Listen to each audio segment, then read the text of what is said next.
Namaste everyone. So today we would be able to finish the Taittiriya Upanishad. Bhriguvalli के आखिरी 2 श्लोक रह गए हैं। 10वां मंत्र जो है वो थोड़ा सा लंबा है किंतु सरल है। सरल पता नहीं सरल बोलना भी उचित है कि नहीं, ठीक है देखेंगे। और 9वां है। हमने 1 से 8 पिछले रविवार किया था और जब हमने देखा था कि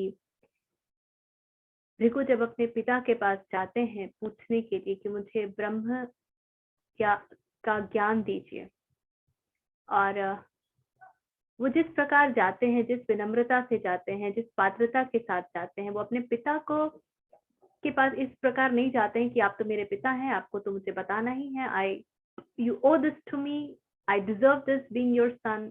ऐसा कोई एटीट्यूड नहीं है भृगु का। और वो जब जाते हैं और ब्रह्म की शिक्षा के लिए आग्रह करते हैं तो वो अपने पिता को प्रभु ही कहते हैं। Lord give me the knowledge of Brahma. And there it starts when Varun gives him a little idea and he says, you go and meditate on this. And he just gives him one line that this always is, and like that. And he asks him to meditate. And every time he is with that, he contemplates that, जो हमारी वेदों की प्रक्रिया है मनन चिंतन निधिध्यासन की। और धीरे धीरे पंचकोश खुलते हैं। अन्नमय कोश से शुरुआत होती है। वो पाते हैं, वापस आते हैं पिता के पास, फिर से पूछते हैं, कुछ है जो भीतर कह रहा है कि अभी कुछ तो बाकी है। फिर प्राणमय कोश खुलता है, उसके बाद मनोमय, विज्ञानमय और फिर आनंदमय कोश खुलता है। तो यहाँ तक हमने देखा था। Anything in anyone's mind? Anything to be discussed? Any comments? Otherwise, we will proceed.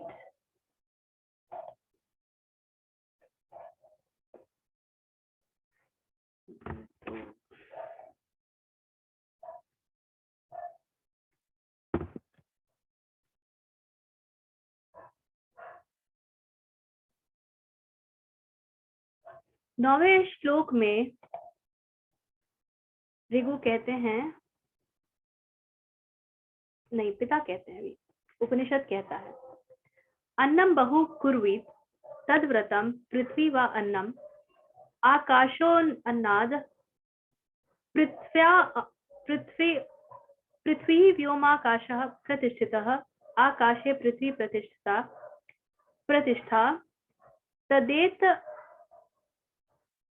तदेतत् अन्नमन्ने प्रतिष्ठितं स य एतदन्मन्ने प्रतिष्ठितं वेद प्रतिष्ठति अन्नवानत्रादो भवति महान् भवति प्रजया पशुभिर्ब्रह्मन् वर्चस्तेन महान् कीर्त्या इति नवमो अनुवाकः।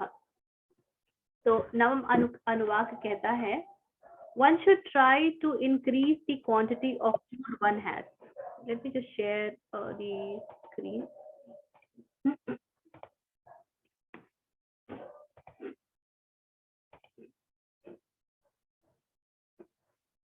One should try to increase the quantity of food one has. This is a religious duty. अब आनंदमय तक पहुंचने के बाद वरुण कह रहे हैं भृगु को कि one should try to increase the quantity of food one has. Quantity of food is the indicative word, लक्षणा है, प्रतीकात्मक है material world के लिए। सिर्फ this is not about the food that we eat, it is about everything that is consumed by the senses is food. आप कुछ देखते हैं तो आपकी आंख उसको कंज्यूम करती है, आपके चक्षु कंज्यूम करते हैं उसको, उसका भोग करते हैं। आप कुछ महसूस करते हैं, कुछ सॉफ्ट है या कुछ हार्ड है, तो वो आपकी इंद्रियां उसका भोग कर रही हैं। ठीक उसी प्रकार आप कुछ खाते हैं आपको सूंघते हैं, सुनते हैं, हर तरह से भोग हो रहा है, देयर इज कंजम्पशन। तो ऋषि कह रहे हैं one should try to increase the quantity of food one has. अब ऐसा क्यों कह रहे हैं और इसके आगे क्या है इसको देखते हैं। This is a religious duty. इतना ही नहीं, वो कहते हैं कि ये धर्म है। The earth is the food. तो पृथ्वी मंडल पर जो कुछ भी है वो सब भौतिक है, पंचभूतों से बना हुआ है, और वो ही उसी को अन्न रूप कहा जा रहा है। The sky is dependent on the earth. How is sky dependent on the earth? In the term that duality में पृथ्वी और आकाश एक साथ exist करते हैं। All is dependent on the sky.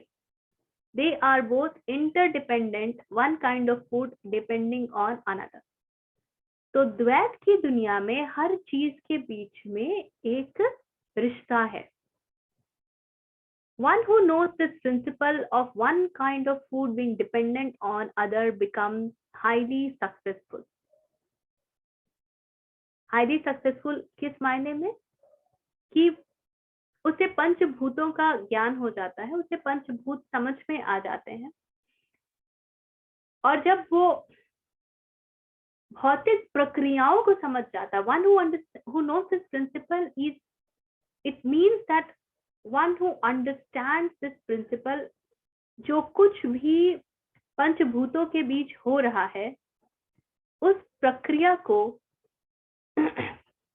वो व्यक्ति समझ जाता है। So you understand everything that is happening on the physical plane. You understand the interplays of energies, you understand the interplays of all that is material, and hence you also understand the interplay of mind, the thought. We cannot forget that thought also is a bhautic thing. It is a matter. Anything that is energy is matter. तो जब आप मन को समझने लगते हैं तो आप स्वतः ही सक्सेसफुल हो जाते हैं। सक्सेसफुल किस मायने में हो जाते हैं? आप इसलिए सक्सेसफुल हो जाते हैं क्योंकि अब आपके पास जो होना चाहिए वो है ही। ऋषि कहते हैं he possesses large quantities of food and also greatly enjoy eating. This is a rarity. हमें ये लगता है कि जिसके पास बहुत कुछ है वो तो जीवन में बहुत सुखी है, और मटेरियल हैप्पीनेस को खास करके आज के समय में बहुत प्रधानता दी गई है। There is too much of emphasis on what I have, and that is one thing that we are all the time pursuing.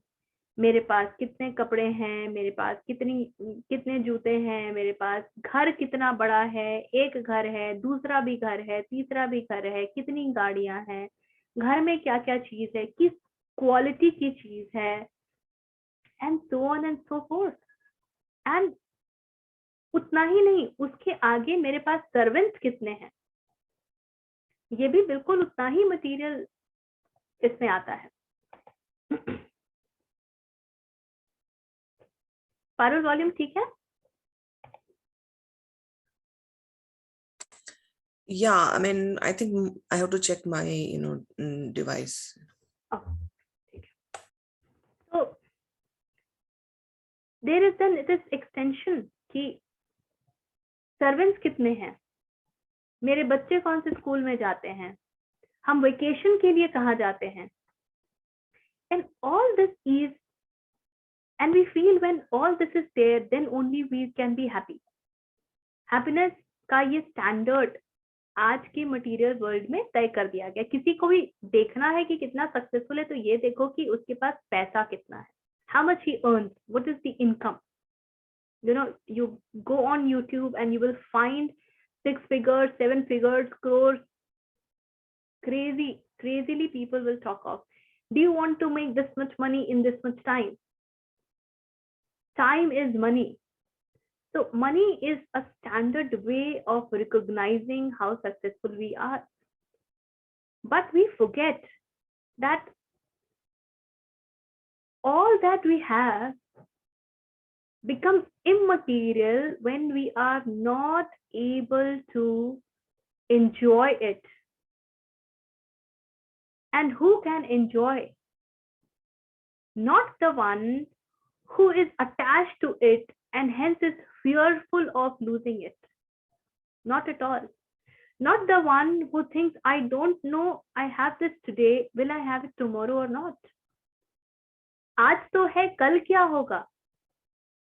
वो व्यक्ति जो है उसको बिल्कुल एंजॉय नहीं कर पाता है. I have seen people who have died of no treatment despite having bricks of gold at home, dying of no treatment. So it is not about what you have, it is about, do you enjoy what you have, and how do you enjoy that? You enjoy that when you are not attached to that, and that only is a utility for you. आप mobile को उसी समय तक enjoy कर सकते हैं जब तक वो फोन आपको संपर्क करने में मदद देता है और जो उसके फंक्शंस हैं उसमें मदद देता है. जैसे ही फोमो बीच में आता है ना, फियर ऑफ मिसिंग आउट, एक टन से आवाज हुई व्हाट्सएप पर, मैं दौड़ी के, अरे मैसेज आया होगा. 2 घंटे मोबाइल ना हो तो जान निकल जाती. डेटा पूरे दिन ऑफ करना पड़ जाए तो आप बाहर निकल जाए और आपको पता चले कि अरे मोबाइल तो घर में छूट गया, कार घुमाओ, गाड़ी घुमाओ. सिमिलरली अभी पारुल से बात हो रही थी, we were talking about cars. Car में स्क्रैच कितने लगे हैं? देखिए, जो पहला स्क्रैच तो लगता है तो वो कार पे नहीं, अब हमारे मन पे लगता है. Till the time we get used to. आपका फेवरेट क्लॉथ, अटायर, उसमें कोई दाग लग गया, वो फट गया, डिसकलर हो गया, ड्राई क्लीनर वाले ने खराब कर दिया, अब देखो मन की हालत. इतना सा काफी होता है हमको हिला देने के लिए. We are that attached. And I'm not at all saying कि अगर ड्राई क्लीनर ने आपके कपड़े खराब कर दिए तो आप उसको 2 बात ना सुनाएं, उसे सेटलमेंट ना करें, पर हम किस सेंटर से कर रहे होते हैं? All boys to that. हमारा ऑपरेशन कहाँ से है? Are we playing that role? Because I know that if the way mind functions, it tends to take things for granted so soon that if I'll allow it, फिर तो he will take me for right. So I have to show anger. I have to show that I am not happy with what has happened. But the center is not disturbed. You are not crying, अरे उसने मेरा ये कपड़ा खराब कर दिया, अरे मेरा, मैंने यहाँ से खरीदा था, उसने मुझे गिफ्ट किया था, मेरे घर की इतनी पुरानी याद है, मेरे बच्चे की पहली कमाई का गिफ्ट है, and all that. So having it and enjoying it, you enjoy, and the same way, even people, the relationships that we have, we consume those, we don't enjoy those. If तुम मेरे बच्चे हो तो तुम्हें ये करना चाहिए, आप मेरे माता पिता तो आपको ये करना चाहिए, मुझे ये करना चाहिए. If you're my spouse, these are your duties. And then all the fights with respect to all this, all the conflict, and conflict may not be expressed. There are so many conflicts which just happen here and we don't even express because हमको पता है कि expression के बाद तो लड़ाई होगी, and I don't want any लड़ाई to happen. So even relationships, so do we enjoy any of these? You will have to experience this, you will have to go through this. That allow it just to be there for its purpose, not for your purpose. Whatever it is supposed to do, allow it to do that, and that's all. What do you do about worries about kids? Shalini, Shilpa, right? Shilpa जी आपका question था ना? शालिनी जी का question है. Okay, Shalini ji, there are few things which are very important before parenting.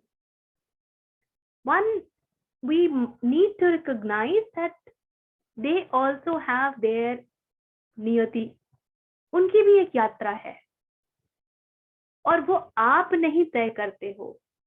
That is all being taken care at a different level. अगर इस बात को हम समझ पाए कि अंततः तो हम सबको वही जाना है, वही हमारी नियति है. एक चैतन्य जीव को आप या किसी जीव को चैतन्य तभी कह सकते हैं जब उसे इस बात का पूरा भान हर समय हो कि नियति वही है और वो उसी कार्य में जुट जाए. Not just in terms of what am I doing? I might be writing software, that is immaterial. At the back of the mind, what's there? What is surrounding me throughout? भाव क्या है? और यदि ये भाव नहीं है कि मेरी यात्रा छोटी हो जाए, मैं जल्दी ही उपलब्ध हो जाऊं, I realize sooner. जब आपको ये बोध होगा तो आपको ये भी पता होगा कि आपके संतान के भी जीवन की यही यात्रा है और आपका उसके साथ जो रिश्ता होगा वो बोध का होगा. That will be of intelligence, that will be of wisdom. You will relate with your child and your discussions will be around what is attachment, what is the behavior of the child towards everything, what is the approach of the child, how a child should look things, what are different ways that the child can look at anything. But the child chooses himself what they want to. At the same time, we also need to be aware that even the child has come to this world with the tendency. वृत्तियों के साथ हम पैदा होते हैं. आप भी पैदा हुए थे वृत्तियों के साथ, आपका बच्चा भी वृत्तियों के साथ पैदा हुआ है.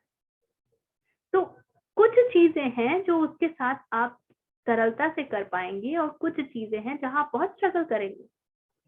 तो मैं कहती हूँ, माई डॉटर इज माई साधना. वो मेरे साधना के लिए ही है. She has taught me patience. She has taught me acceptance. She is not at all like me, if I have to talk in those personality terms. वो भी बिल्कुल उसी प्रकार आज के भौतिक जगत का उत्पाद है और भौतिक जगत में खोती रहती है जिस प्रकार कोई भी दूसरा बच्चा.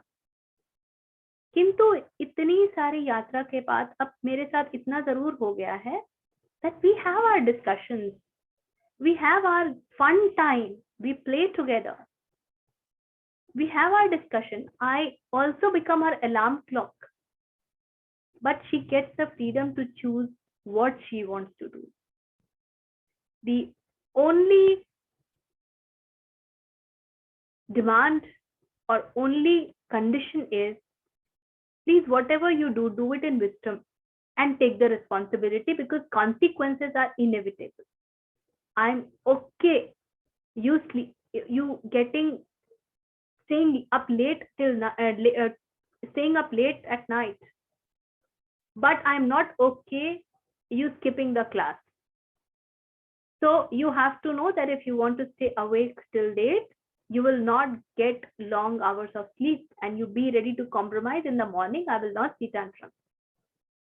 Everything has consequences. This has to get into their head.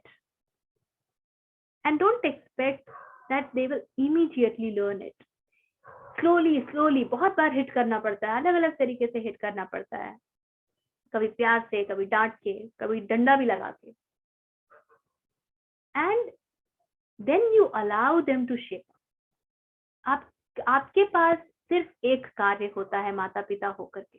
अभिभावक का सिर्फ एक कार्य होता है और वो है बच्चे को बोध प्रदान करना. इसके अलावा कोई कार्य नहीं. And please have that faith. जैसे आप बोलते थे ना कि मेरे माँ बाप को तो लगता है कि मुझे कुछ समझ ही नहीं आता है, आपका बच्चा भी ठीक यही बात कहता है. शायद आपके सामने ना कहे, किंतु उसे भी पता है यही बात. and till the time you will be attached. Many times what they are doing will take them to challenging situations. At max, you can bring them up the situations, warn them. Yet, if they choose to walk on that path, you will not be able to stop them. Allow them to go and allow them to learn their lesson the way they choose to learn it. But when they come back, don't be, हम पहुंच जाते हैं ना वहां पे, मैंने कहा था. Don't be that. Don't get into those guilt trips and emotional traps. It's okay. You learned the lesson, you come back, I'm happy. And you should be happy too because you have grown. And that is what matters. ऐसा थोड़ी है कि हम अपने जीवन में सब कुछ बिल्कुल बढ़िया बढ़िया करते हैं, हमारे सारे निर्णय एकदम उचित होते हैं. तो वो उनके साथ भी नहीं होगा ना. पर माँ बाप होने में ये एक्सेप्टेंस बहुत जरूरी है, क्योंकि वल्नरेबिलिटीज हम सबके पास हैं. और हमने बचपन में सीखा है कि वल्नरेबिलिटी का लोग फायदा उठाते हैं, और रिश्तों में दरार बिल्कुल इसी कारण से आती है, और हम दूसरों के समक्ष नहीं खुलते हैं, वो भी इसी कारण से. Please tell them that you are there for them and you will never take advantage of their vulnerability. And this has to be communicated to them through various means, through your action, through your words. Because then only you will be able to come from the center of love and not attachment. Attachment will always want to protect them. Please know you can't protect them. It's impossible. You will only bang your head and you will only worsen your relationship. Trust me, it is only in such cases कि अभी मैं एक joke पढ़ रही थी. Very difficult, yes, Shilpa, but हो जाएगा. Not that. Don't call it difficult. Just be ready to move on that. I was reading a joke कि बच्चा जब 5 साल का है और मम्मा के पास आता है और कहता है मम्मा आई लव यू, तो मम्मा कहती है यस बेटा आई लव यू टू. ये बच्चा जब 15 साल का हो जाता है, कहता है मम्मा आई लव यू, मम्मा कहती है क्या चाहिए. जब 25 साल का हो जाता है, कहता है मम्मा आई लव यू, मम्मा कहती है किधर जाना है घूमने. 28 का होता है, मम्मा आई लव यू, कौन है वो, नाम बता दो. You see the narrative which is changing. फिर यही बच्चा जब 40 का होता है और कहता है मम्मा आई लव यू, तो मम्मा कहती है कहा था ना इससे शादी मत करना. So this is how we operate. And when we operate like this, we only worsen our relationship. So when the Rishi says that one becomes highly successful, he possesses large quantities of food and also greatly enjoy eating, it simply means that you are able to enjoy the world because you are the drashta of the world. You are in the witnessing zone. You are the seer. You are not the consumer. You are not pulled by desires. मुझे ये भी मिल जाए, वो भी मिल जाए, मैं ये भी कर लूं, वो भी कर लूं. Such a person will only have stress. The Rishi again says he has many children and what amount of animal wealth, and also signed with the glow of spiritual knowledge, highly respected thereby and is well esteemed as a spiritual teacher. तो ये हमने पिछली बार भी देखा था इसका आखिरी हिस्सा. So that is what he is saying, that you are done in this universe, on this earth. ठीक है. Moving to the 10th अनुवाक, जो आखिरी अनुवाक है. ये थोड़ा सा लंबा है लेकिन बहुत बहुत सरल है यदि इसको थोड़ा सा ध्यान से देखेंगे. ऋषि कहते हैं someone comes and asks for a place to stay, one should not turn him away.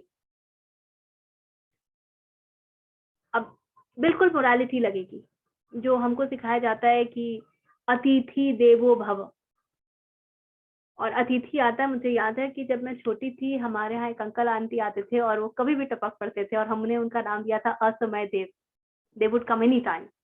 Many times me and my sister would want to talk to our parents, and we plan to go out and something, and they'll just come, and so everything has to be deferred. So we started calling them हर समय दे. हमारा ऐसा relationship हो जाता अतिथियों से. अतिथि आते हैं, लगता अरे बाप रे अभी क्या पकाएं, क्या खिलाएं, अभी मेरा ये प्लान था, अभी ये नहीं कर सकेंगे, वो नहीं कर सकेंगे. And Rishi is saying, if someone comes and asks for a place to stay, one should not turn him up. This is a religious obligation. Why is Rishi saying so? This is an impossible thing if one cannot come from Vasudhaiva Kutumbakam. And this is an impossible thing till the time the guest is the other person for me. जब तक जिनको मैं अतिथि समझती हूँ वो मेरा ही extension नहीं है, मेरा ही हिस्सा नहीं है, मैं ही नहीं हूँ, तब तक मैं उनका स्वागत नहीं कर सकूंगी. तो इस स्थूल वाक्य में बहुत सूक्ष्म सी बात छिपी हुई है कि मैं को तो गिरना होगा. जब मैं गिरेगा तब आप में और अतिथि में कोई फर्क नहीं होगा और आप स्वतः ही, ठीक उसी तरह जिस प्रकार कबीर अपने हर ग्राहक के लिए बिल्कुल राममय भाव रखते थे और कबीर के घर जितने भी लोग आते थे घर में, और मशहूर है कि उनके घर में भोजन हो या ना हो, कबीर सबको निमंत्रण दे देते थे कि आए हो तो खाना खा के जाना. और कबीर के पुत्र और पत्नी वो सर ठोकते थे कि हे भगवान अब आज कहाँ से आएगा. और बड़ी मजेदार मजेदार कहानियां हैं. ओशो तो इतनी सुंदर सुंदर कहानियां सुनाते हैं कबीर के इस व्यवहार पे कि किस प्रकार लोग आते थे और किस प्रकार से पत्नी जाकर के उधार का राशन लाती थी, और कुछ है कभी आएगा तो संदर्भ में हम चर्चा करेंगे.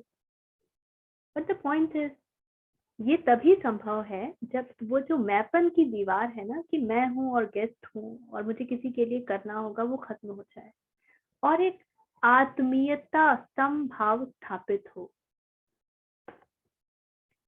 Then Rishi says this is why wise people say that one should procure food by whatever means necessary if it is as if it has been acquired in anticipation of the guest. So now the Rishi is saying acquire everything but do not acquire it for yourself. अब पीछे की पंक्तियों में 9वें अनुवाक में यदि कोई भूल चूक से यहाँ पहुंच जाए कि भाई मुझे तो सारी भौतिकता को के मजे लेने हैं, तो 10वां अनुवाक उसके लिए डंडा होगा. क्योंकि अब ऋषि कह रहे हैं कि सब कुछ एक्यूमुलेट करो, लेकिन वो अपने लिए नहीं संचित करना है. वो आपको ये मान के चलना है कि अतिथि आएंगे और उनके लिए आपको संचित करना है. तो अब वो जो कुछ भी मेरे पास है वो मेरा है, इस भाव का तिरोहित होना, इस भाव का डिसॉल्व होना, this feeling to go away, that all is mine, that is very important. Then the Rishi says, as the person gives the food, he makes it clear that he procured the food by excellent means, that is by the skill of his profession. He is duly rewarded for this gift in that the food, and what is the gift? The food, in that food, अच्छा ये कहीं पे थोड़ा सा typing errors है, extra the आ गया है. He is duly rewarded for this gift in that the food returns to him through excellent means. If he procured the food by means that were not so good, that is not entirely by his own skill, but by a mixture of skill and bad means, then the food returns to him in the same manner. If, however, he has adopted bad means to procure the food for his guests, the food will return to him in the same manner. और ऋषि ये बोल करके जिसको हम कर्म का सिद्धांत कहते हैं, कर्म फल कहते हैं, वो पूरी बात कह दे रहे हैं. भाषा अलग है, क्योंकि संदर्भ अलग है, because the whole context is different, hence the language is different. But this exactly is what he's talking. He's talking about the principle of cause and effect, कर्म का सिद्धांत, और कह रहे हैं कि जैसा करोगे वैसा ही पाओगे. अगर कुछ भी संचित करते हो और गलत तरीके से करते हो, गलत तरीके से संचित करने का मतलब क्या है? गलत तरीके से संचित करने का मतलब है कि आप ही जो संचित करने वाला है वो ही गलत है, तभी गलत तरीका संभव है. यदि आप सही केंद्र में स्थापित हैं तो आपके द्वारा जो भी कार्य होगा वो शुभ ही होगा. और यदि आप गलत केंद्र में स्थापित हैं, यदि आप संसार में स्थापित हैं, यदि आप मटेरियल में एस्टैब्लिश्ड हैं, रूटेड हैं, आईनेस में रूटेड हैं, अहंकार में रूटेड हैं, तो जो कुछ भी आप प्रोक्योर करोगे वो ऑटोमेटिकली गलत मीन्स हो जाएगा एंड उसका रिजल्ट, उसका रिवॉर्ड भी वैसा ही होगा. तो द कर्म फल का सिद्धांत proves to be true. This is what rishi is saying. कर्म फल का सिद्धांत सिर्फ उसके लिए नहीं होता है जहां कर्म करने वाला ही गायब हो जाता है. अब हम सब वहां तो पहुंचे हैं नहीं, हमारे लिए तो कर्म फल का सिद्धांत है, तो इसलिए हमारे लिए जो मैसेज है, संदेश है, वो ये है कि beware of what's running here whenever you do whatever, and beware of what is that you are expecting whenever you do whatever, and your desires and your expectations will tell what is the root, and accordingly will be your karma.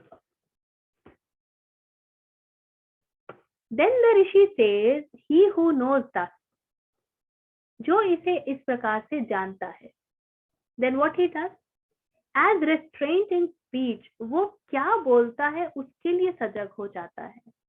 As what you add and what you save in the expansion and contraction of your breath. अब ऋषि इतनी सूक्ष्मता तक जा रहे हैं, वो कह रहे हैं कि हम हर सांस जब लेते हैं, उस एक्सपेंशन और कंट्रैक्शन में जब हम सांस लेते हैं और छोड़ते हैं, तो जो कुछ भी हमारे मन में चलता है, जिस प्रकार की भी भावनाएं, जिस प्रकार की भी वृत्तियां, जिस प्रकार के भी विचार हमारे भीतर आते हैं,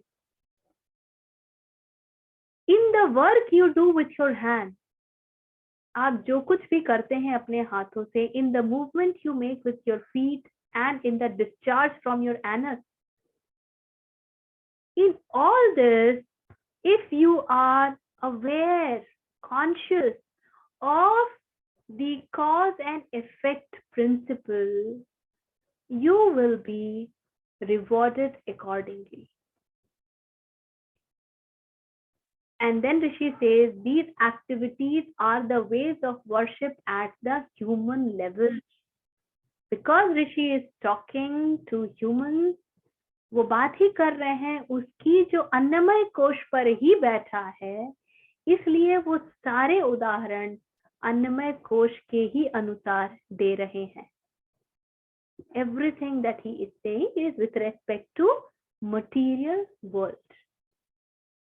Are we together till now? Anything that's not clear or needs more discussion, or any question rising?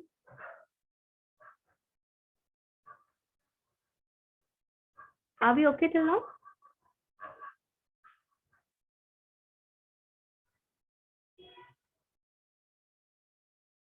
You can also tell me in the chat box. That is all right. Okay. Then Rishi goes ahead and says, now about worship at the divine level. Imagine Brahma in the relief you get from rain and in the power of lightning. Now, why he's saying on the divine level this? Because यहाँ पे वो कृत्य हो रहे हैं जिसे मनुष्य निर्धारित नहीं कर रहा है। मनुष्य निर्धारित नहीं करता है कि वर्षा कब होगी और बिजली कब चमकेगी, सीजन कब बदलेंगे, ऋतुओं का परिवर्तन कब होगा, कैसे होगा। मनुष्य ने कुछ निर्धारित नहीं किया, लेकिन हर चीज साइक्लिकल है।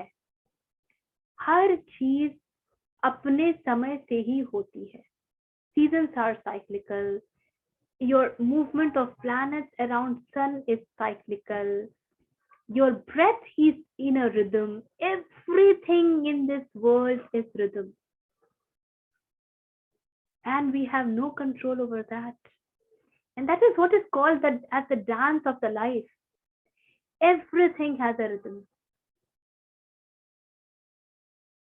and because we have no control over that, Rishi says, if you want to understand all this on the level of divinity, in the sense कि मैं gratitude में कैसे रहूं, then see the divinity in things like rainfall and lightning.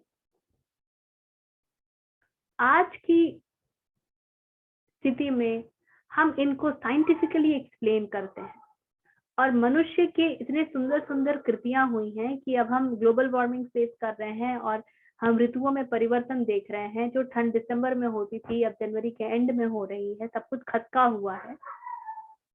वेदों के समय, उपनिषदों के समय सब चीज सुचारू था, और हम उस समय विज्ञान पर नहीं, उस समय साइंस जैसा कुछ था नहीं एक्चुअली। उस समय हम विज्ञान पर नहीं, उस समय we used to live on the level of knowing, and that is why we had so much of reverence for nature. प्रकृति के लिए मातृत्व का भाव था कि प्रकृति माता है हमारी, हम संतान हैं, वो हमें पालती है। We were not going to consume the entire world. We never said कि हम जंगलों को साफ कर देंगे और हम अपने लिए घर बनाएंगे एंड हम एनिमल फार्मिंग करेंगे, क्योंकि हमको तो भाई उनको खाना है।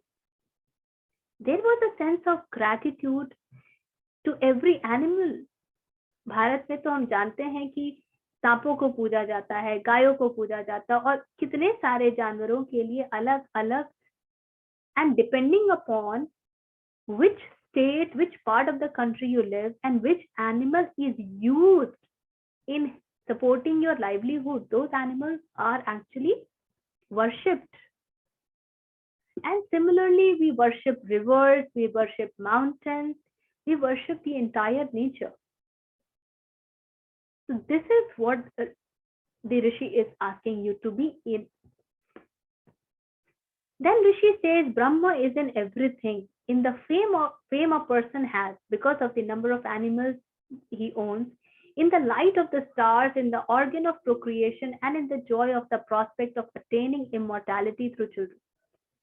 One should worship Brahma as the support of everything in space. If a person worships Brahma as such, he himself becomes the support of everything. Worship जब आप करते हो, उपनिषद कहता है ब्रह्मविद ब्रह्मैव भवति। जैसे मुझे ब्रह्म का भास हुआ, मुझे ब्रह्म का ज्ञान हुआ, ब्रह्म की विद्या आई, ब्रह्मविद, वैसे ही मैंने जाना ब्रह्मैव भवति, मैं वैसे ही ब्रह्म हो गया, मैं वैसे ही मुझे पता चल गया कि मैं तो स्वयं ब्रह्म हूं। और यही बात यहाँ पर ऋषि कह रहे हैं। One should worship Brahma as the support of everything in space, and if a person worships Brahma as such, he himself becomes the support of everything. He himself becomes Brahma. One should worship Brahma as the greatest. If a person does so, he himself becomes the greatest. One should worship Brahma as the mind. A person who does so will have a very thoughtful mind. In all the ways, Rishi is saying, जिसको जैसा जानोगे वैसा ही हो जाएगा। इसको स्थूल दृष्टि में हम कहते हैं जैसी दृष्टि वैसी सृष्टि। जिसको जैसा आप जानेंगे वो आपको वैसा ही होगा, मिलेगा. The moment your perception towards something will change, और आप सेल्फ हेल्प बुक्स में अगर देखेंगे, स्पेशली वो जितने पैराडाइम शिफ्ट के बारे में बात करते हैं, that's what they say. The perception broadens and you get into a new paradigm. And there are so many stories. I came to know about a child who was so उत्पाती और वो इतना तोड़ फोड़ मचा रहा था, and I was full of irritation कि इसके पेरेंट्स इसको रोकते क्यों नहीं है, समझाते क्यों नहीं है. And then I saw the parent walking in. This I'm telling you from 7 Habits. Stephen Covey has written this story in his paradigm shift thing. That then his father, I saw his father coming in, and for something he was so upset. He said, I don't know what to tell to my children. Their mother just passed away an hour before. And I was stunned, and my whole paradigm changed. And now the child whom I was founding to be very irritating, untamed, going wild, everything changed for me. तो जैसी दृष्टि वैसी सृष्टि, ये हर तल पर होता है. और पात्रता बिल्कुल यही बात है. जितनी पात्रता उतना मिल जाएगा.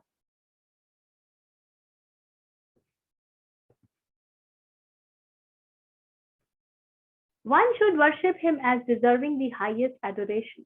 If a person does so, whatever desires he has will come to him. फिर से वही बात घूम फिर के आ रही है, that now one should worship him as deserving the highest adoration. और कोई ब्रह्म को इस प्रकार यदि पूजेगा तो उसके डिजायर कैसे होंगे?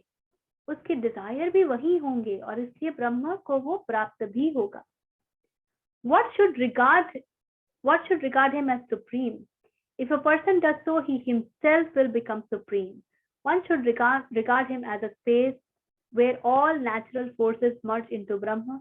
This way he will get rid of all those who are jealous of or otherwise ill-disposed towards him.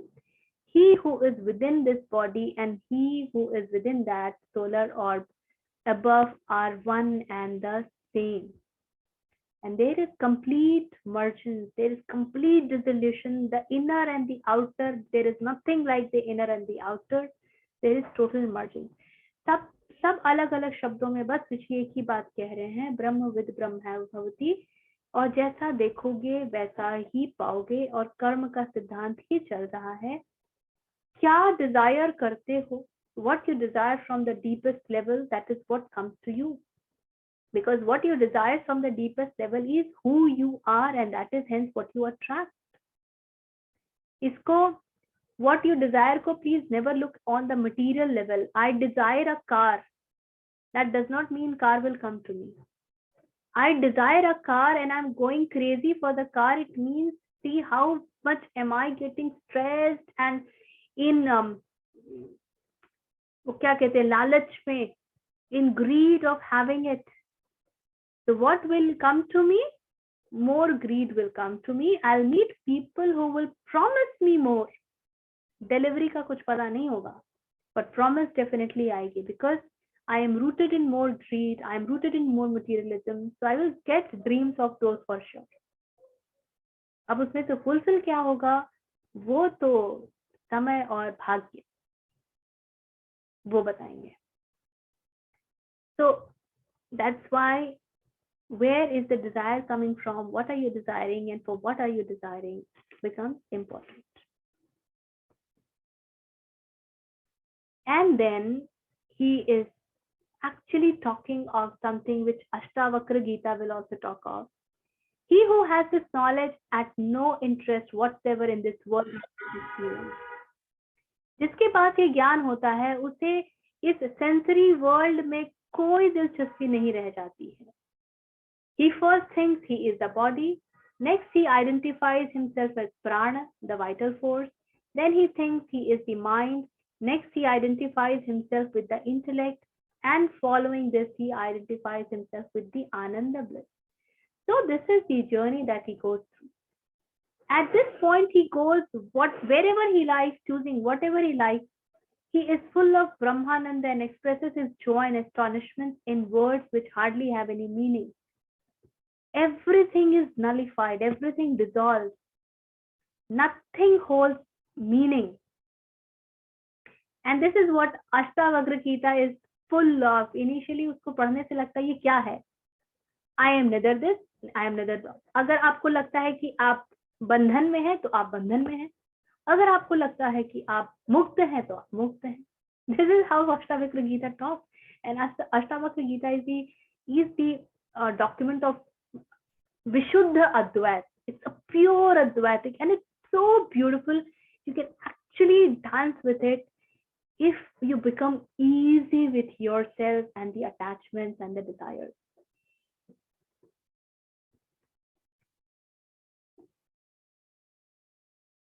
And Rishi is actually saying how he would dance.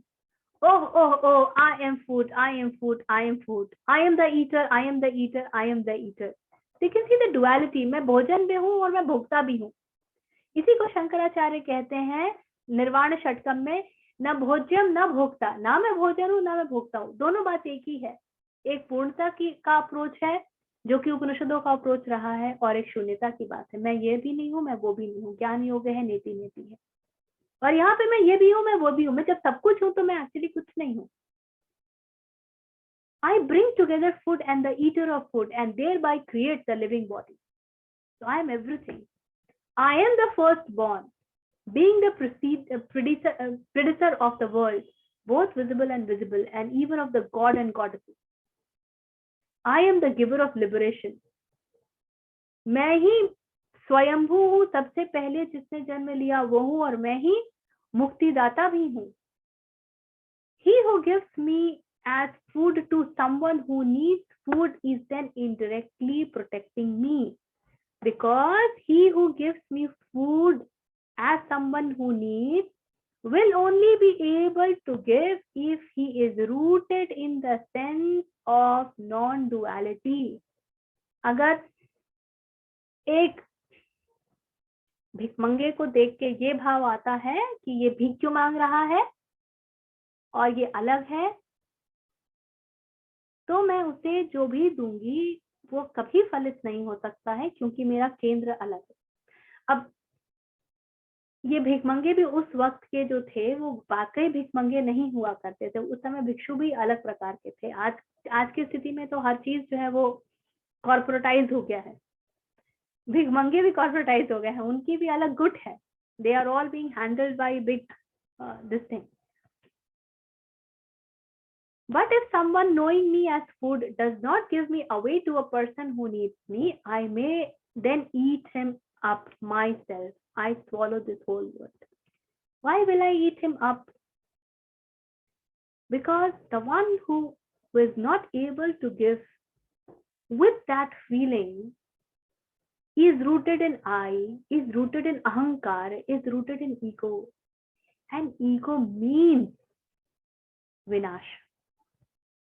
Ego means you have to get destroyed. It is just a way of expressing that I will eat him up. I swallow the whole world. I am as bright as the sun and I am self-effulgent. This is what is meant by the Upanishad. He who understands this Upanishad is rewarded as mentioned above. So this is Ata इति तैतरीय उपनिषद इति ब्रह्मानंद Bhriguvalli. Sorry, इति Bhriguvalli. So the last part is not about the intellectualization of it. It is not about the intellect interpreting it all. It is about merging into it. It is about trying to get that center, that how beautiful it would be to be rooted on that center, where from you are able to enjoy everything, where from you do not see other as other, wherein everything is a role play, wherein everything is a drama and you're just playing the character. Play the character and move out detached, and then dance in ecstasy. I am the food and I am also the eater. So where who is the one who is, जब मैं ये कहती हूँ कि अरे ये भोजन कितना स्वादिष्ट है, तो मैं खा भी स्वयं को रही हूँ और मैं खाने वाली भी हूँ.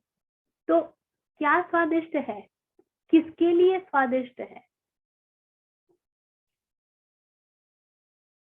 So the last part is all about what is that Anand rooted in.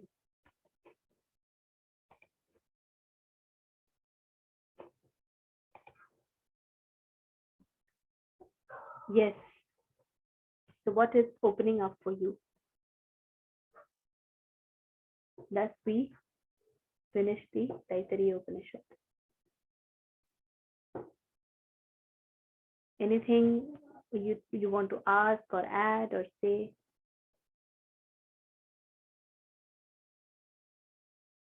Nothing? No one? Heavy लग रहा है, challenging लग रहा है, confusing लग रहा है, या मजा आ रहा है, कुछ भी हो सकता है ना. Everything is fine. No judgment. How is it?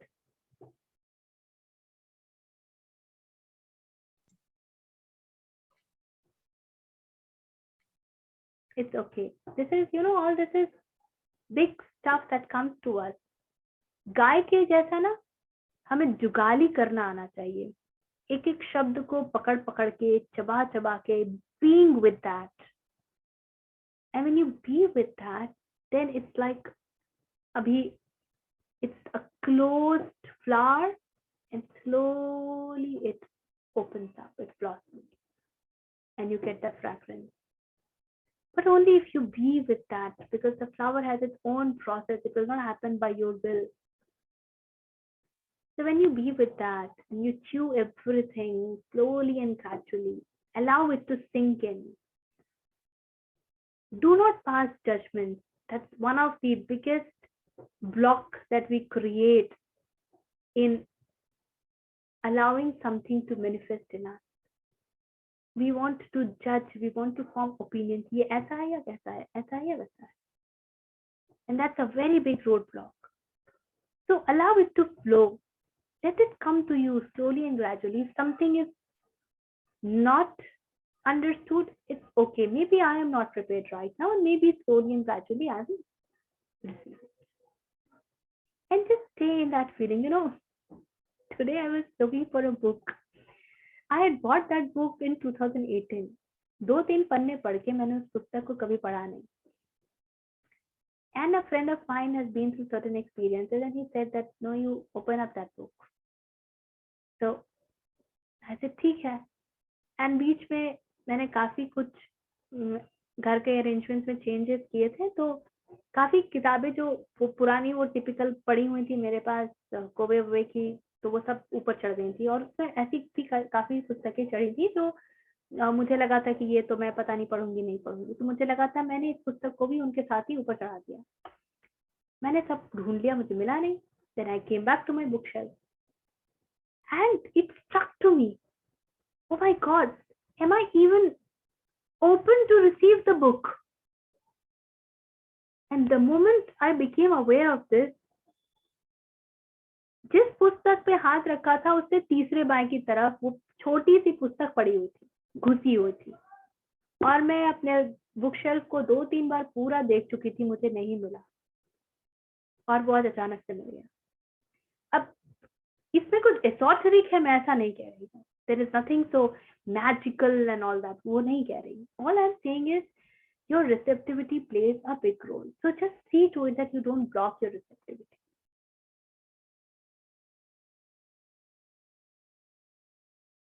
ठीक है? Yeah. What else is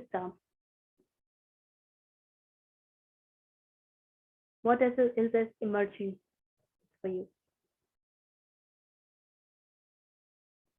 और कुछ कहना चाहते हैं? कोई प्रश्न है? कुछ कमेंट्स हैं? Then shall we go to Abha's question? आभा आप हैं?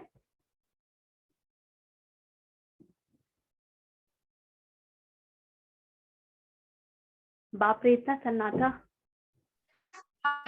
Yes, please. Let's go.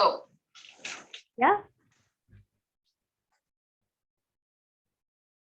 अब अपना क्वेश्चन एक बार आप बोलेंगे फिर से?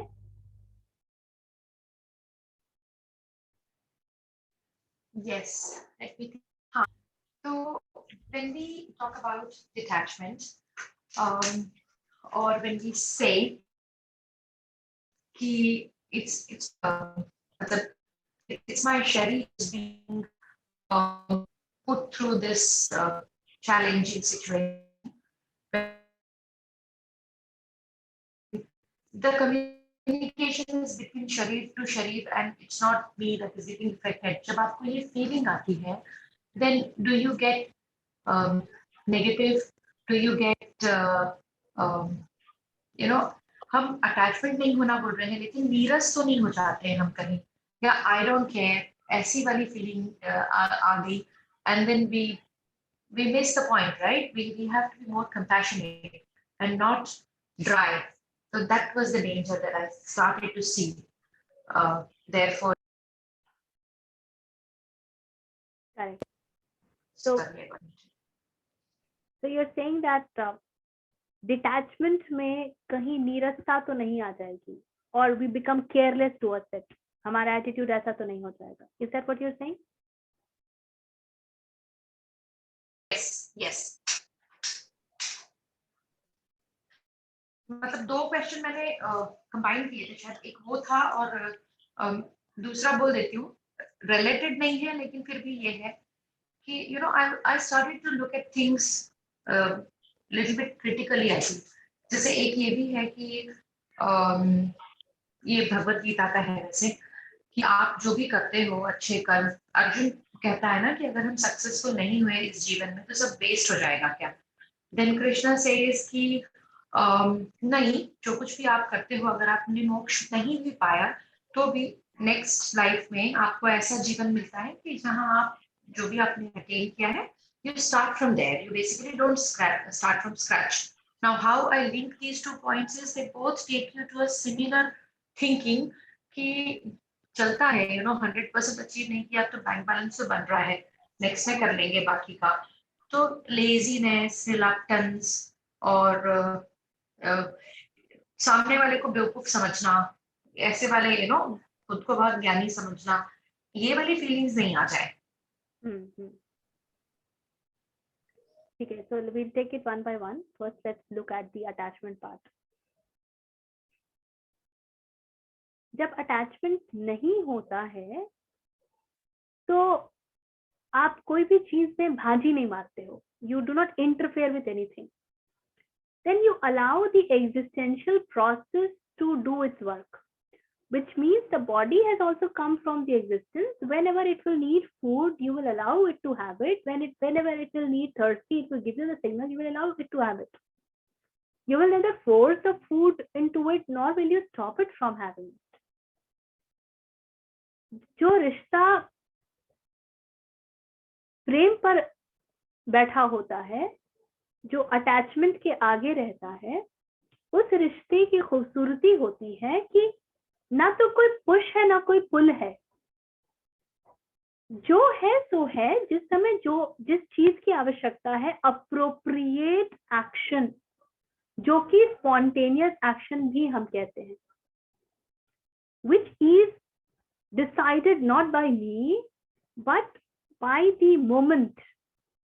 इस क्षण यदि मुझे कोई झापड़ मारता है तो मैं चुप भी बैठ सकती हूँ, मैं उल्टा तो घूंसा भी लगा सकती हूँ, मैं रो भी सकती हूँ. जो भी मेरी तरफ से उठता है वो यदि मुझे ये लगता है कि यार मैं तो कमजोर हूं, मैं थप्पड़ नहीं लगा सकती हूँ, तो मैं रो लूंगी. यदि मुझे लगता है कि मुझे कैसे मारा तो 2 घूंसे वापस. या फिर मुझे ये लगता है कि अच्छा मारा तो क्या हुआ, why to get into फसाद, वो पागल है, and I do not react.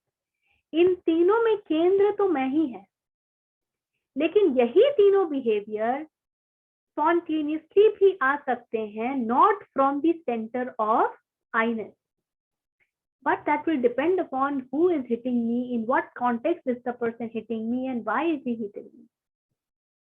हो सकता है तो थप्पड़ खाकर मैं चुप रह जाऊं क्योंकि समय वही कहता है that is the right thing to do, और मैं 2 घूंसे भी लगा सकती हूँ because that is the right thing to do, not because I have some reason to give back or not to give back, but because that is the right thing to do. और ये right thing to do जो है ना, ये आप अपने आइनेस को लेके जितना इजी होते जाएंगे ना, you will see this happening more in your life. Now, I was a person who labeled herself as non-creative. मैं लिख नहीं सकती हूँ, मुझे तो कुछ आता ही नहीं है एकदम से spontaneously, very planned kind of person. और आज के डेट में spontaneity happens, और मुझे नहीं पता वो कहाँ से होता है, I can't rationalize it, but you have to become easy with things. So detachment is not about carelessness. Detachment is about you allow the right thing to happen, whatever is needed in the moment. So then you will not, in fact, if you are becoming careless in the name of detachment, please watch, there is another kind of attachment playing its role. उसमें फिर कुछ झोल है, there is some लोचा, check for it. What in the name of detachment is going on? Watch for that. So, if one is living in non-attachment, it will never happen that you will become careless. If carelessness is happening, then something else is going in the name of detachment. Because when spontaneous, Krishna के लिए क्यों सहज था 18 अध्याय कहना अर्जुन के एक ही प्रश्न के लिए? ज्ञान योग से, भक्ति योग से, कर्म योग से सब कुछ समझा दिया, पूरी प्रकृति की उत्पत्ति विध्वंस। एक समय तो ज्ञान योग कहते हैं कि तुम कौन हो, जो कौन जिएगा कौन मरेगा, तुम्हें गलतफहमी है, ना कोई आता है ना कोई जाता है। और दूसरी ओर ये भी कहते हैं कि तुम ही कल थे, तुम ही आज हो, और फिर कहते हैं मारो। They all sound so contradictory. How is that possible? Because it is a happening, it is not a doing. Krishna ये सोच के थोड़ी बता रहे हैं अर्जुन को कि अच्छा मैं इसको ये बताता हूँ, अभी इसके लिए ज्ञान योग ठीक है, मुझे ज्ञान योग पता है। So he starts by giving the benefit of doubt to Arjun, that let me give him the highest, and that's where he starts with Sankhya, Prakriti and Purush. और जब अर्जुन के पल्ले वो नहीं पड़ता है, then he says, okay, then this, and then this, and then this. So in spontaneous action, the right action emerges. The right action is not done. हमें कहीं जाना है, हम प्लानिंग करेंगे, हम टिकट भी कटवाएंगे, लेकिन हम उसके बाद पगलाएंगे नहीं कि अरे मेरे जाने में तो अब 20 दिन बाकी है, अब 15 दिन बाकी है, अब 1 हफ्ता बाकी है, मुझे क्या क्या तैयारी करनी है, मुझे ये पैक करना है, और 5 दिन से पैकिंग शुरू हो जाती है। ये और दिमाग पे जो चढ़ा हुआ है, जिसके कारण अभी जो सामने है वो सब कुछ मिस हो रहा है, ये नहीं होगा। Then you will be where you are. जब जाना है, पैकिंग करने का समय आ गया तो पैकिंग भी होगी। I was a person who used to do packing a week before. Now I day a day before. So they and then it is, पहले मुझे लोग पूछते थे, कहते कि हाँ वो जाना है तो पैकिंग थोड़ी थोड़ी शुरू कर दी है। अब पूछते 4 दिन पहले, तो मैं कहती जब 4 दिन बाद है ना तो 1 दिन पहले हो जाएगा। So you will see changes in yourself. So now that's the first part. The second part, एक बार फिर से बोलिएगा, second question. Is the first part all right to you, or you want some more clarity on first part is all right, I get what you're saying, and I also understood कि when you said कि अगर ऐसा पूरा है, discompassionateness आ रही है, maybe that's not the right word, but anyway, तो इसका ये मतलब है, तो हाँ, I think it also comes from a kind of egoistic place, ना, as I was saying कि थोड़ा सा आध्यात्मिक ज्ञान ज्यादा हो गया है. I know it all and I don't get affected by all this drama. तो वो एक ना स्विंग दूसरी तरफ एकदम एक तरफ से दूसरी तरफ चला गया. So that equilibrium has to be brought in. Tough है. I think इसी conversation में you were talking about प्यार का मतलब, I think it is to do with children. ऐसा कुछ आया था topic कि let me think about it. Care, right? तो जब हम किसी की केयर करते हैं, तो what is real care, ऐसा कुछ. But you know, फिर वही कि when we behave spontaneously, कि बच्चे को अभी खाना खाना चाहिए, खाने का समय है, टीवी नहीं देखना चाहिए, होमवर्क पूरा करना चाहिए, कुछ और ढंग की एक्टिविटी करनी चाहिए. But then we will go on nagging, we will go on saying, right? How will we stop that? When you were talking about care, तो मुझे ऐसे लगा कि I am either able to go this way or that way. कुछ मुझे बीच में नहीं दिखाई दे रहा है. At least at the moment, that is how I am behaving. But I am able to observe myself as well. और मुझे लगता है कि कुछ hit and miss चल रहा है. Nice.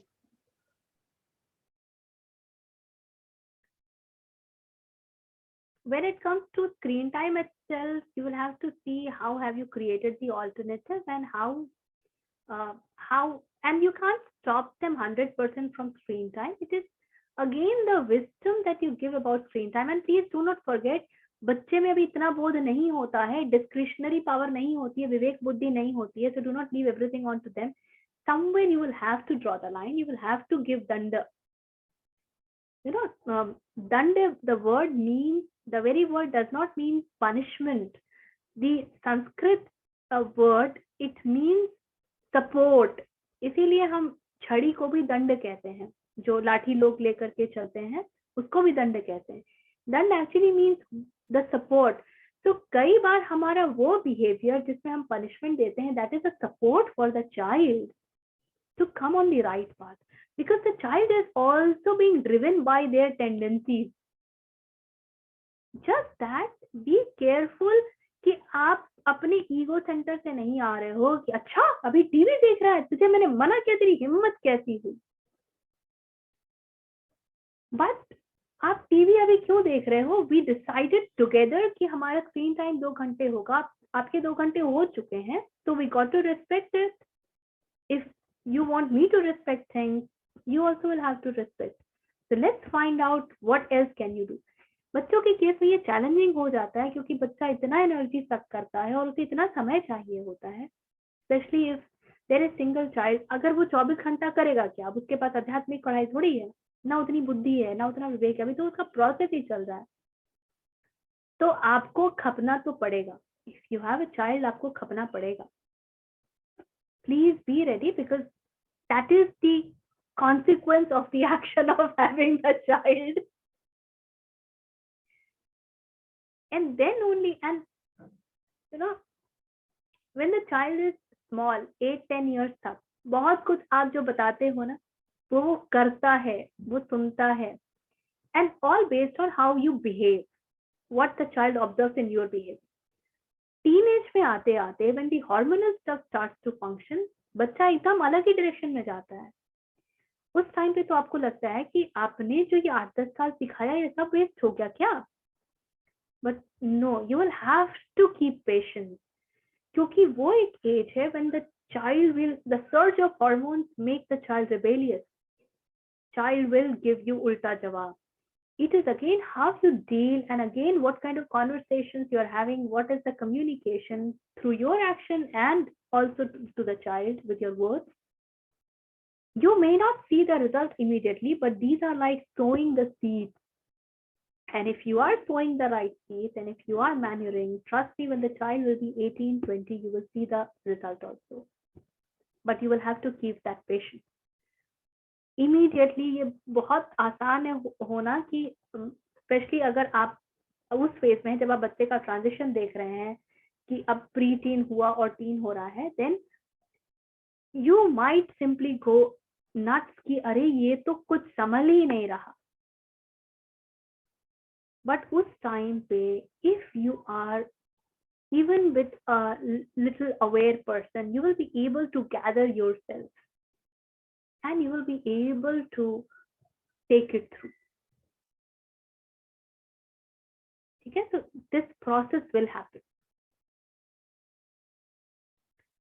Yeah. हाँ, ठीक है. तो पूरी तरह से reluctant नहीं हो सकते हैं, you know. And we also have to see कि बच्चा किस एज में है accordingly, कि उसकी maturity के हिसाब से when to give space and how much space to give. Yes, and please know a child who has hit the puberty is an adult in his understanding. उस बच्चे को सेक्स भी समझ आता है, उस बच्चे को रिलेशनशिप भी समझ में आता है. So please talk the language. Do not do the goal language. Don't at all. The child understands, really they understand. Talk the straight language, talk the facts. अगर आप उसके चारों ओर फसाड लगा के बात करोगे ना horse sex, the mind is going to get perverted. But if you can talk it the very simple way, this is the nature's process. सब में hormones होते हैं. You have also not come from any, भगवान ने गिराया नहीं है, मैं किसी कचरे से उठा के नहीं लाई हूँ. You have also come through the same process. And this is normal. You need not have those nonsense daydreams जैसे पिक्चरों में दिखाते हैं, जैसा तुम नेटफ्लिक्स पर देखते हो. You need not have those hunky dory stuff. वो दिखाते हैं, देखो मजे लो, खत्म कहानी. And don't get into it too much. नहीं तो फिर वो परवर्शन शुरू हो जाता है डे ड्रीमिंग के through. So talk. Yeah. Also, this is, at least in my case, this is not that much of an issue. We are very open with both boy and girl. So this is sorted. Communication is open and clear. But उल्टे जवाब देना, हर बात के लिए no बोलना, और फिर उसमें अपने आप को, you know, I am not a parent who has a right over you. वो जो thing that you were saying, right? कि उस एंगल से नहीं आना है. तो उस moment for you to even, you know, if you say spontaneous reaction is like anger, and this is not how you speak to me. You know, even if you don't want to agree, there's a way to say and there's a way to behave. तो वहाँ पर थोड़ा सा loose हो जाता है ना, control, and then it just keeps getting worse and worse. Yeah, you know, today only morning I had guests at home, and when they were going, my daughter was in her tantrum thing. I initially went to her and I said, क्या बात है? You seem to be upset. She said, हाँ मैं गुस्सा हूँ. तो मैंने 2 minute बात किया, मैंने देखा थोड़ा ज्यादा हो रहा है. Look, I am okay with your emotions, but I am not okay with you not handling it. Handling तो बच्चे आपको सीखना ही है और वो खुद ही सीखना है. I can tell you, I can share with you, but आपके अंदर जो खिचखिच हो रही है, जो पुल हो रहा है, जो आपको कह रहा है कि मुझसे कोई ऐसे कैसे बिहेव कर सकता है, मुझसे कोई ऐसे कैसे बात कर सकता है, इसी को ईगो कहते हैं. और इसको हैंडल करना नहीं सीखोगे तो you are creating your own zone of misery. So you stay in your zone. When you can be calm, you then come to me and talk to me. I have a meeting, so I am going to try. You will have to learn handling your own emotional state. After 2 hours, she came and she said, she hugged me and she said, I have also forgotten why I was angry. I'm all right now. Later on, then after the meeting, I just came and I asked her just one question. You experienced those push-pull then, no? And now you are saying that you don't even remember why you were angry. The whole wisdom lies in reducing this time gap and just knowing what you said right now in the moment of your emotional outburst. That's where wisdom lies. And if you are little aware, little conscious, in some time you will be able to do it. So I have given her the mantra and she will forget it also. So फिर एक बार और किसी अलग तरीके से मिलेगा.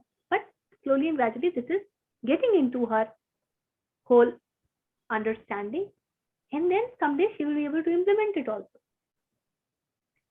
पर अगर आप छोड़ दोगे इमोशनल आउटबर्स्ट को, या तो पेरेंट्स सप्रेस कर देते हैं, which is again a very incorrect thing, या तो एकदम छोड़ ही देते हैं कि भाई मुझसे तो नहीं हैंडल होता, कोई नहीं, कर दो, अरे तुम्हें क्या चाहिए, तुम क्यों गुस्सा हो, वो दूसरी कहानी हो जाती है। इन बोथ द वेज सब कहानी खत्म हो जाती है।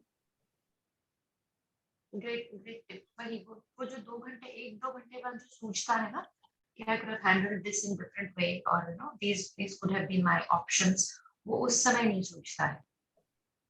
उस समय नहीं सोचता है, आपको थोड़ा समय देना पड़ेगा और समय लगाना पड़ेगा, और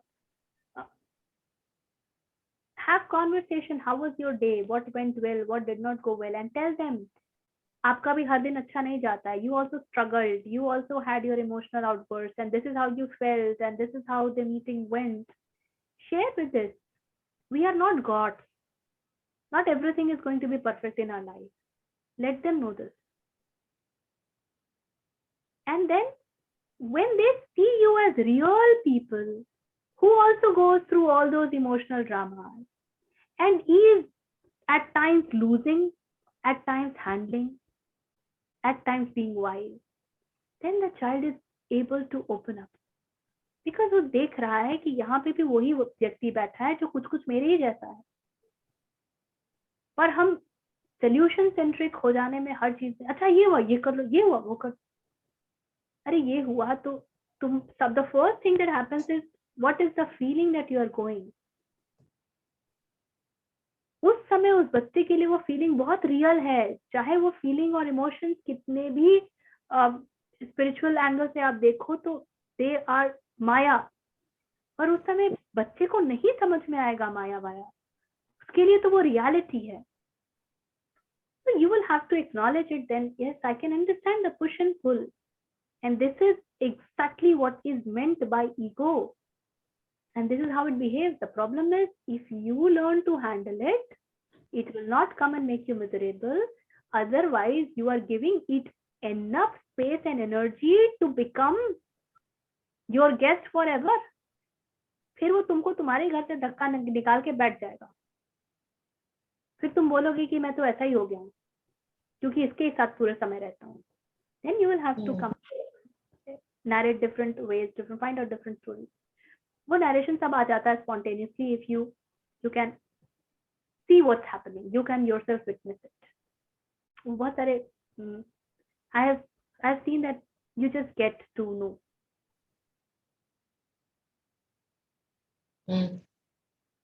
वो पूरी प्लानिंग होती है पूरे दिन में कि you no today it will be different, आज हम अलग हैंडल करेंगे, पर वो मिनट ऐसे आता है एक अनएक्सपेक्टेड बाउंसर उधर से कि वो पूरी प्लानिंग धुल जाती है, ऐसा लगता है कि again, but you know every day there is this thing कि नहीं बेटर हो सकता था।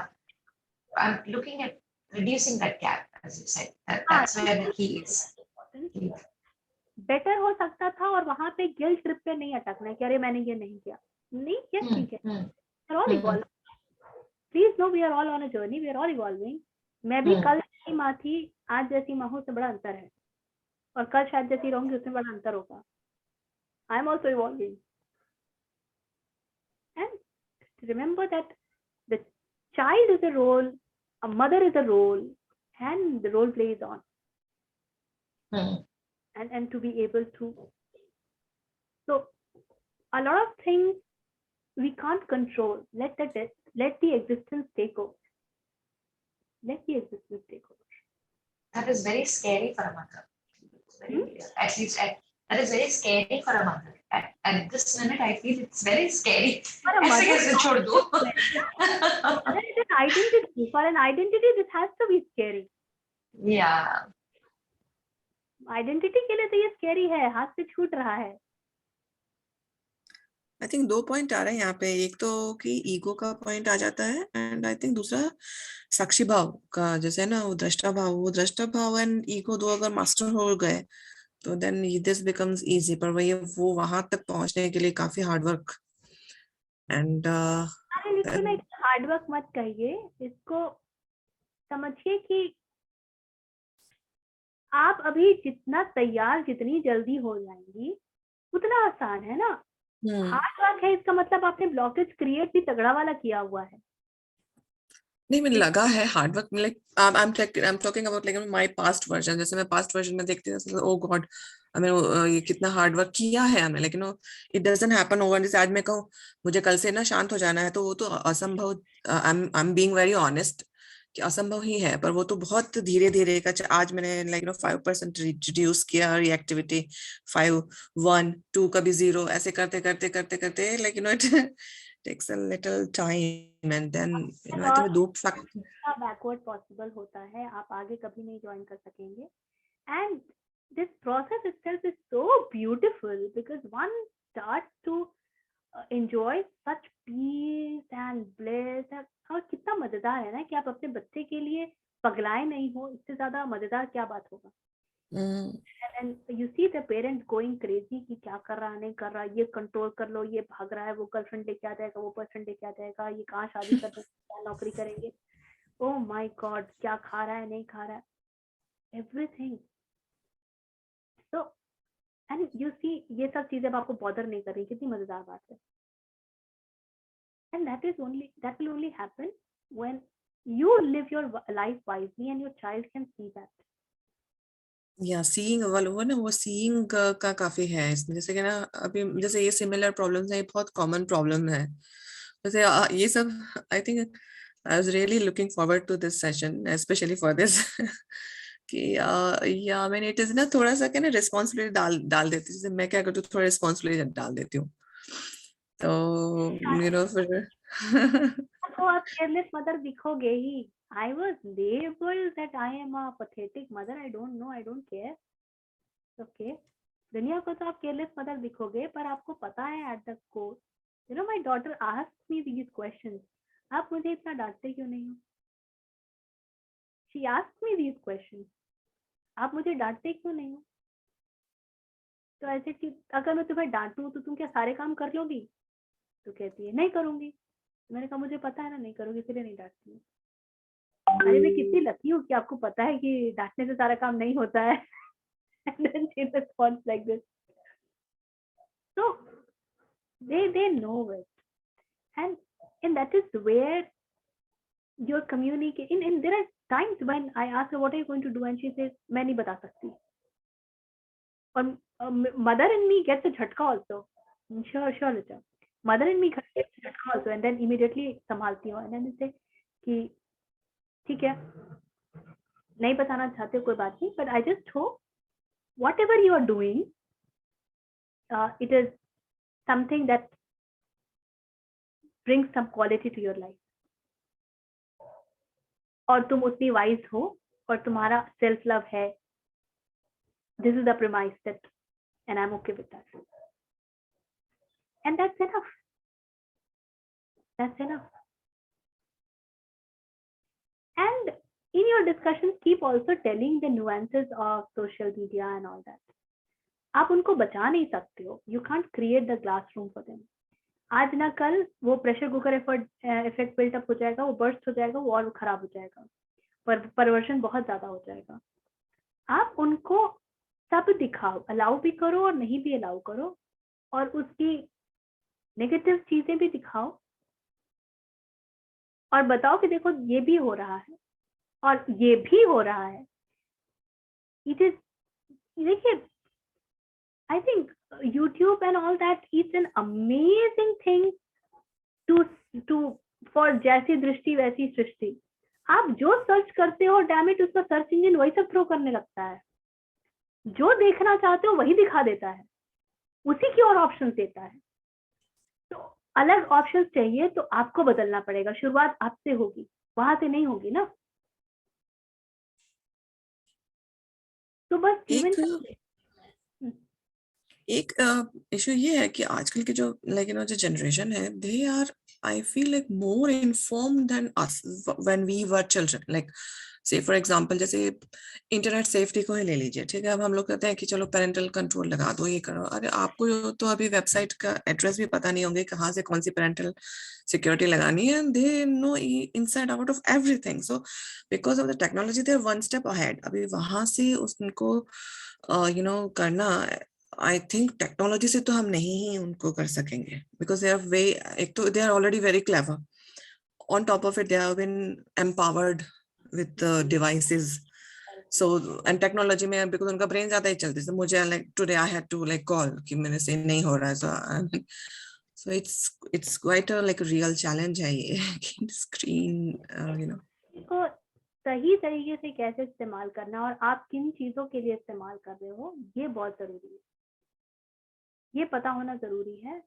एंड आपके जनरल डिस्कशन जब होते हैं और आपको पता है कि आपका बच्चा सोच किस किस दिशा में रहा है, which all direction is the mind going, that will tell you what are they doing in the technology. So what is the child hiding, what are the things the child is enjoying, what are the demands. These are certain things that will give you indication about what possibly they watch on YouTube and all that. पर हाँ, वो थोड़ा सा देखना जरूरी है, आप बिल्कुल छोड़ नहीं सकते. But your guidance has to be swift and nimble. You have to be both harsh and nimble at the same time. ये दोनों ही जरूरी है. वो कभी अपसेट भी होंगे, उनको अपसेट भी होने दीजिए. जीवन में हर चीज का उत्तर हाँ थोड़ी होता है. They should know how to listen to no. बिल्कुल पता होना चाहिए ना सुनना क्या होता है और अपने मन को टेम करना क्या होता है. हर चीज जो चाहते हो वो थोड़ी मिल जाएगा. ये भी बिल्कुल जरूरी है, बहुत जरूरी है. और कहीं पर allow them also to have fun, just as fun.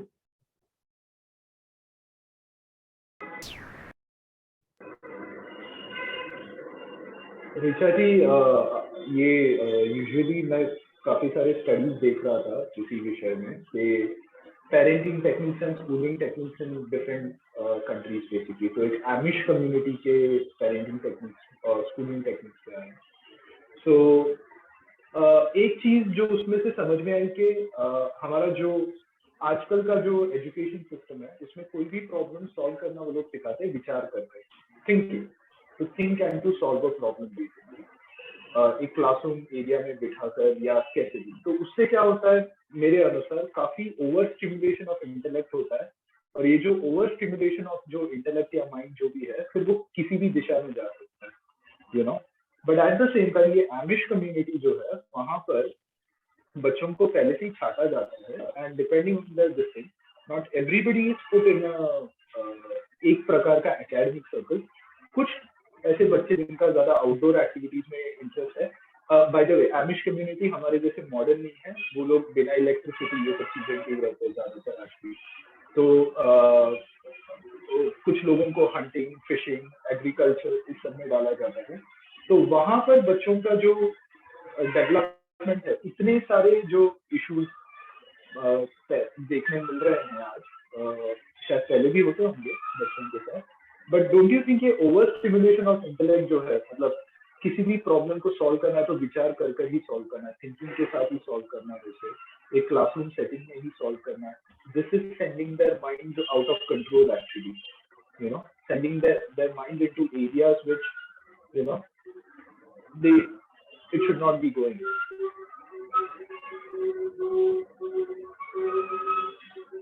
कौन सी यूनिवर्सिटी आप कह रहे हैं Rohit? I'll send you that एक वीडियो भी है और स्टडी भी है. I'll send that study. Share the group. Yeah, I'll do that. देखिए, I go by what Murthy always said. That is, a child must be taught how to think and not what to think. Now, when it comes to thinking, one must know that thinking essentially is a problem-solving mechanism only. आप अगर कुछ भी सोच रहे हैं तो बिना problem के आप नहीं सोच पाएंगे. अगर आप इस समय बैठ करके अपने कॉलेज के बारे में सोच रहे हैं जिसको कि आपको समझ के आएगा कि प्रॉब्लम क्या है, तो प्रॉब्लम ये है कि आप इस मोमेंट को एंजॉय ही नहीं कर रहे हैं, उसमें इमर्स नहीं है, इसीलिए आपको आपका कॉलेज याद आ रहा है या कोई इवेंट याद आ रहा है. Thinking essentially is a problem solving mechanism only. At ease if you are, thoughts do not come to disturb. They might just be here and there. You will not find yourself indulging in them. You will not find yourself engaging with them. So they just come as passerby and they go. Now if the university is figuring out, the space is figuring out, brainstorming etc, कितने level पे कराते हैं, क्या कराते हैं, then and if you are, as you are saying that they also have a system कि बच्चे का जो टेंडेंसी है, जो नेचुरल इनबॉर्न टेंडेंसी है वो कैसा है, वो ज्यादा खेल में रुचि रखता है, स्विमिंग है, हंटिंग है, फिशिंग है, whatever, accordingly they are also groomed, not everybody is putting into। तो अध्यात्म में भी जब हम ज्ञान योग की बात करते हैं तो हमारे लिए ज्ञान योग क्यों इतना महत्वपूर्ण हो जाता है ना, क्योंकि हम लोग ज्ञानी लोग हैं ना, हमको तो रीजनिंग चाहिए होती है। तो and also to understand that thinking का जो पूरा प्रोसेस है ना, it starts with random thought, chaotic thought. जो इसका फर्स्ट स्टेज होता है वो होता है केओस। कुछ भी थॉट्स आ रहे हैं, कहीं से भी आ रहे हैं, मालूम ही नहीं है क्यों आ रहे हैं, टोटल कॉन्फ्लिक्टिंग स्टेट, फेलियर। उसके बाद chaotic thought के बाद से random thought की स्थिति आती है। Now you are able to hold those thoughts, you know those thoughts. The next stage is of streamlined thoughts, structured thinking. अब आपको ये पता है, जैसे अभी क्या होता है कि स्टॉक मार्केट में gold is doing well, let me buy gold. Gold से याद आया, अरे मम्मी ने वो ज्वेलरी के लिए कहा था। ज्वेलरी से याद आया, अरे मुझे वहां जाना था। वहां जाने से याद आया, मुझे उस फ्रेंड से मिलना था। उस फ्रेंड से याद आया कि अरे उसके पास वो वाली ड्रेस थी लास्ट पार्टी में, वो पहन के आई थी। Do you see the sequence of thoughts? हम स्टॉक मार्केट से कहां पहुंच गए? This is the random thinking. Now this thinking needs to get streamlined if I want to move towards solution centricity, because solution तो problem का ही होगा ना, उसके लिए तो थिंकिंग जरूरी होगी। तो हम सॉल्यूशन कैसे देखेंगे? Then you get into all those mechanism. To a child solution कैसे देखना है ये भी सिखाना पड़ता है, ये भी एक एटीट्यूड का हिस्सा है।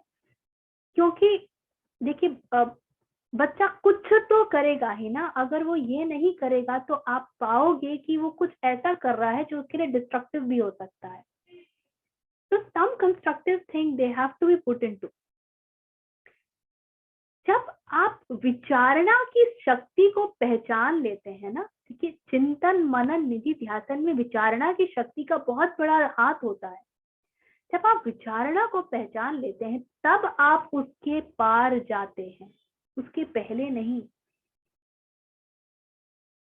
chaotic thought, structured thought and then beyond thought। आप chaotic thought से beyond thought नहीं जा पाएंगे। तो कुछ तो सिखाना जरूरी है। अब जहां तक आप जिस संस्था की बात कर रहे हैं, तो वो किस स्तर पे सिखा रही है, कितना सिखा रही है, नहीं सिखा रही है, मुझे इसका कुछ खास ज्ञान नहीं है, तो मैं कह नहीं पाऊंगी बहुत कुछ इसके विषय में। मैंने एक वीडियो जिस ग्रुप में शेयर किया है उस विषय में, तो और भी थोड़ी चीजें मैं शेयर करूंगा। I got your point, Richa ji. Anything else that's coming up? आभा, आपका सेकंड क्वेश्चन मुझे लगता रह ही गया है। हाँ, इज इट टाइम? बिकॉज काफी टाइम हो गया ना ऊपर, और शुड आई, है हमारे पास समय? प्रश्न बोलिए एक बार। हाँ, प्रश्न ये था कि जो हमारा, जो भी हम कर्म करते हैं, अगर if we don't reach our end goal in this lifetime, so that doesn't go waste, right? So does that then make me, चलो इस जन्म में इतना कर लो, फिर बाकी का अगले में देख लेंगे। I mean, it's not a nice thing, na, knowing that how to forget, knowing that also, you know, keep it aside and still try to attain what you want to. जो ये सोच रहा है कि इस जन्म में इतना कर लेते हैं फिर अगले जन्म में के लिए करेंगे और आलस्य में जा रहा है, वो तो इस जन्म में भी कुछ नहीं कर पा रहा है। क्योंकि केंद्र तो अब आइनस में घनीभूत हो गया ना। I will not do in this life, I'm getting lazy, I'll take care in the next life। अभी जितना कर लिया उतना काफी है। अगर कर्ता इतना घने भाव से जीवित है तो अगले जन्म में कुछ नहीं मिलने वाला है। if at all अगला जन्म happens. So this very thought process itself is based on the fallacy. ये जो पूरा नोशन है यही गड़बड़ है, इसमें ही झोल है, फसाद है। क्योंकि जब करने वाला जीवित है तो काम कुछ हुआ नहीं। पात्रता कहती है कि आप रिसेप्टिव हो जाएं। रिसेप्शन का मतलब है आप हटेंगे तब तो कुछ के लिए स्थान बनेगा। जब आप अपने से ही भरे हुए हैं तो कुछ के लिए स्थान ही कहाँ बना, तो रिसेप्शन कैसे होगा, रिसेप्टिविटी कहाँ रही, कुछ भी प्रवेश कैसे करेगा। इसका मतलब पात्रता के लिए भी मैं को हटना पड़ता है। तो जब हम कहते हैं अपनी पात्रता बढ़ाइए, तो इसका अर्थ सिर्फ इतना है कि more in surrender, more in gratitude and less in I-ness.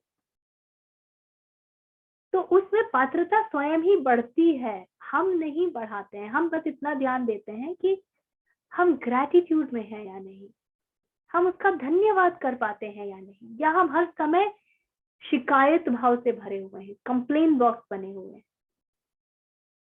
तो अगर कोई यहाँ पे अटका है कि इस जीवन के लिए बहुत हो गया, अब अगले जीवन, तो इस जीवन में भी उसने कुछ किया हुआ नहीं है, उसके पास बड़े सारे कॉन्सेप्ट्स हैं, बहुत सारा इंफॉर्मेशन है, बहुत किताबें शायद पढ़नी है और इस तरह के बड़े सारी ज्ञान आ गए हैं, तो उससे वो अपना हिसाब किताब कैलकुलेशन निकालता रहेगा। और कुछ नहीं है इसमें, ठीक है। हाँ, बस वही वो तसल्ली वाली lot of times we do, right. आज 3 मिठाई बना ली, कल बाकी की 2 बना लेंगे, यू नो, दिवाली के लिए भी 3 दिन बाकी। So that should not happen. Diwali का पता है ना, आगे कुछ का पता नहीं होता।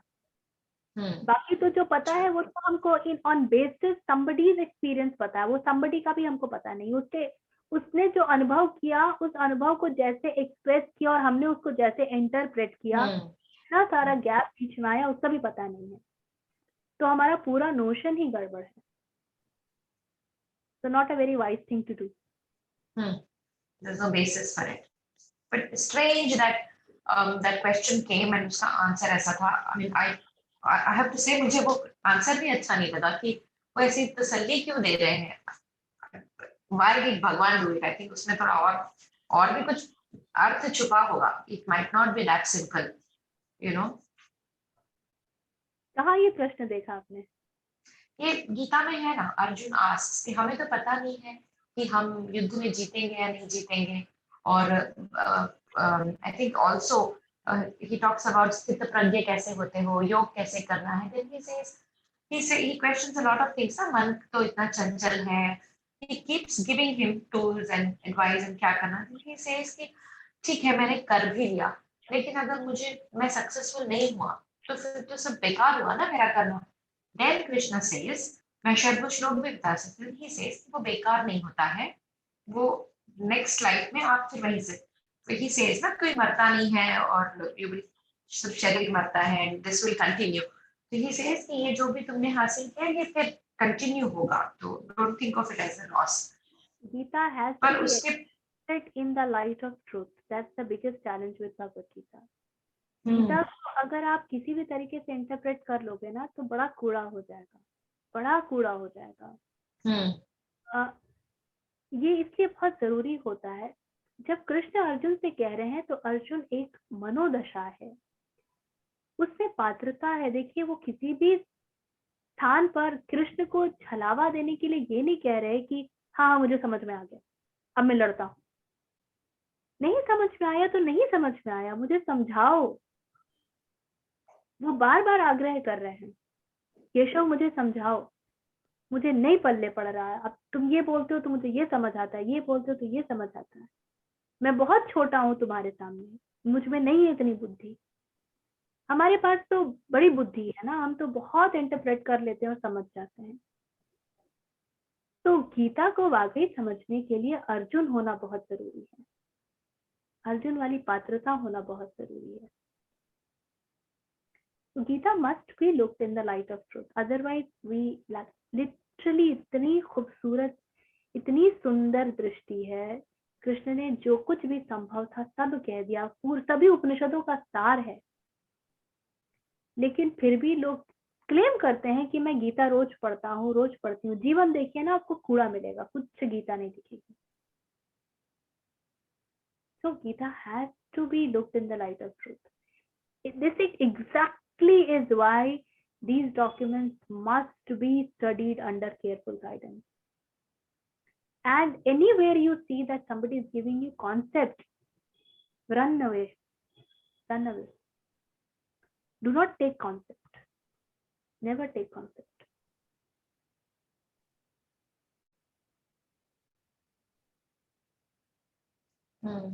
That's what I was trying to say. It is not कि अभी नहीं तो आगे हो जाएगा. It is not that simple. There has to be some more layers to it. बहुत बहुत लेयर्स है उसमें, उसको भी पूरे हमको इसमें देखना पड़ेगा। गीता के भी एक एक श्लोक सब एकदम अकेले अकेले नहीं खड़े होते, उनके आगे पीछे भी बहुत कुछ पूरा कॉन्टेक्स्ट होता है, वो भी देखना पड़ेगा।